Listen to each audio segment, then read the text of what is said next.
दोस्तों नमस्कार। मैं मनोज तिवारी आप सबका सोचा थोड़ा आशीर्वाद ले लें आज फेसबुक लाइव पे आके। तो कुछ बात करने का मन हो रहा था और मैं देखता हूं, मैं समझता हूं कि फेसबुक लाइव का एक अलग उसकी दुनिया है, रिच भी अच्छा है। तो कुछ बातें महत्वपूर्ण करनी हो तो फेसबुक लाइव बहुत अच्छा है।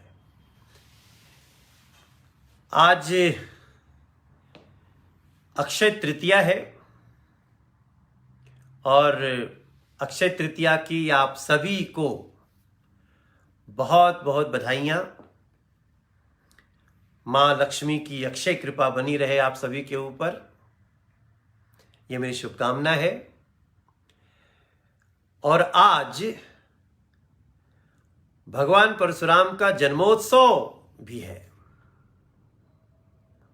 यही तिथि है जब भगवान परशुराम का अवतार हुआ था।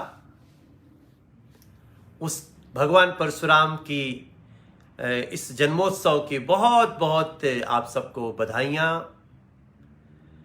और संजोग से आज ईद भी है तो ईद की भी बधाइयां।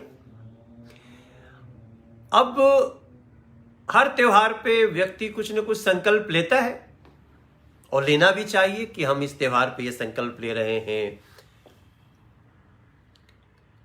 हम भी लेते हैं, आप भी लीजिएगा, आप सब जो लेना हो लीजिए। लेकिन मेरी एक प्रार्थना है जिसके लिए मैं आप सबके सामने आया कि हम लोग भगवान परशुराम जयंती पे एक संकल्प लेते हैं और वो संकल्प लेते हैं जो भगवान परशुराम से संबंधित एक फेक नॉलेज बरसों से फैलाया गया।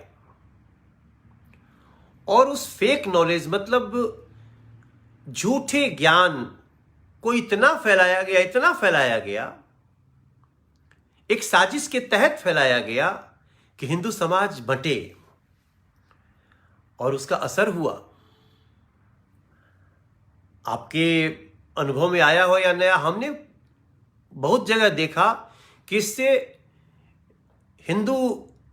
हिंदुओं में, ब्राह्मण और क्षत्रियों में बहुत ये कहानी बहुत असरकारक हुई और उसका कई जगह बहुत खराब असर हुआ। साजिश करने वाले सफल हुए अपनी साजिश में। लेकिन जैसे जैसे ज्ञान की दुनिया बड़ी हो रही है, हम कई बार जब हम भगवान परशुराम को पढ़ते हैं या रामलीला में हमने परशुराम का रोल भी किया। अब भगवान परशुराम के बारे में फैलाया गया है कि परशुराम ने 36 बार क्षत्रियों को इस धरती से समाप्त कर दिया। अजीब सी बात लगती है। इसको मैं फेक नॉलेज मानता हूं और इस नॉलेज को मैं चुनौती देता हूं, क्योंकि हमने ध्यान ही नहीं दिया ना।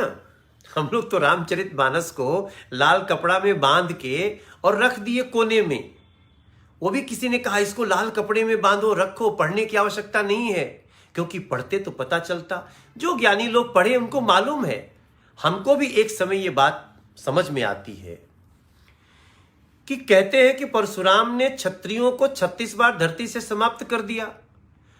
और जब धनुष यज्ञ की कहानी सुनते हैं, जिस धनुष के टूटने से भगवान परशुराम को चिंता होती है, कौन अपशकुन किया, तो किसके घर आते हैं? जनक जी के घर। वहां स्वयंवर लगा हुआ है। तो क्या जनक जी क्षत्रिय नहीं थे? और जब जनक जी क्षत्रिय थे तो ये तो बात फुस हो जाती है यहीं से। जनक जी क्षत्रिय थे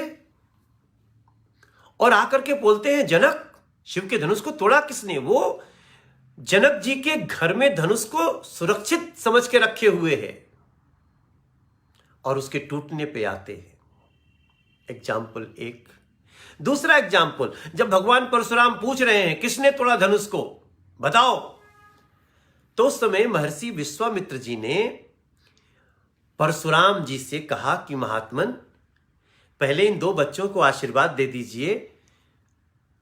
भगवान परशुराम ने गुस्से में ही पूछा, कौन है ये बच्चे? उन्होंने कहा, राजा दशरथ जी के पुत्र हैं, राम लक्ष्मण। तो तुरंत उतने आवेश में भी भगवान परशुराम ने कहा, यशस्वी भव, राम लक्ष्मण यशस्वी भव। अब तो राजा दशरथ जी क्षत्रिय नहीं थे क्या? ये सुनते ही कि राजा दशरथ जी के पुत्र हैं राम लक्ष्मण, इतने गुस्से में भी उनको आशीर्वाद दे रहे। फिर ये किसने झूठ फैलाया मेरे भाई बहन? आज परशुराम जयंती पे इसको संकल्प लेना है कि इस झूठ को हमें अब हटाना है, सत्य को सामने लाना है। और एक और घटना आती है, आपने अगर पढ़ा होगा रामचरितमानस, तो क्या है कि परशुराम जी बोलते हैं कि सुनहु राम जय शिव धनु तोरा, सहस बाहु समसो रिपु मोरा।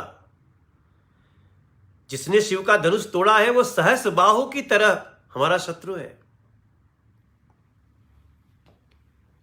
सो बिलगाऊ बिहाई समाजा, उसको इस समाज से अलग करो, न तो मारई जई ही सब राजा। ऐसा नहीं करने पे मैं सभी राजाओं को दंड दूंगा। सभी तो राजा तो सब क्षत्रिय थे,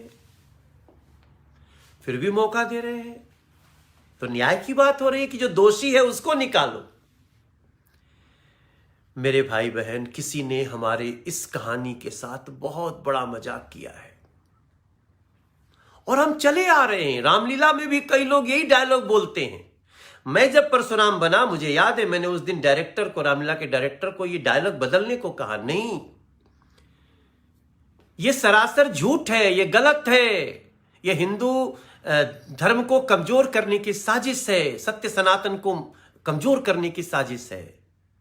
ब्राह्मण क्षत्रिय को लड़ा दिया किसी ने। ऐसी बहुत सारी कहानियां हैं जो हिंदुओं में कई जातियों से जातियों को लड़ा रही है और हम लड़ते चले जा रहे हैं क्योंकि हमने सत्य जाना ही नहीं। हम आज उसमें नहीं जाएंगे, कहानी बहुत लंबी हो जाएगी, लेकिन आज संकल्प लेते हैं।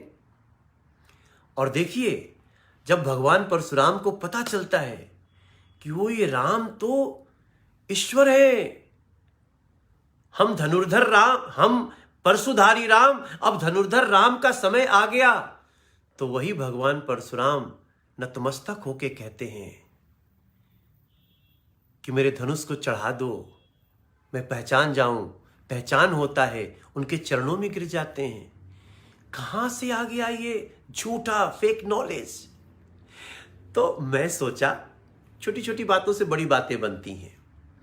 मेरे सभी भाई बहन, आप, मैं देख रहा हूं लगातार आपके मैसेज भी आ रहे हैं। कुछ लोगों को हमारी बात अच्छी नहीं भी लगेगी, लेकिन मैं प्लीज इनको और भी एग्जाम्पल से देखिए और भी जो कहानियां जो हमारे हिंदू समाज को लड़ा रही हैं, उन पे हमें एक बार सूक्ष्मता से विचार करना होगा।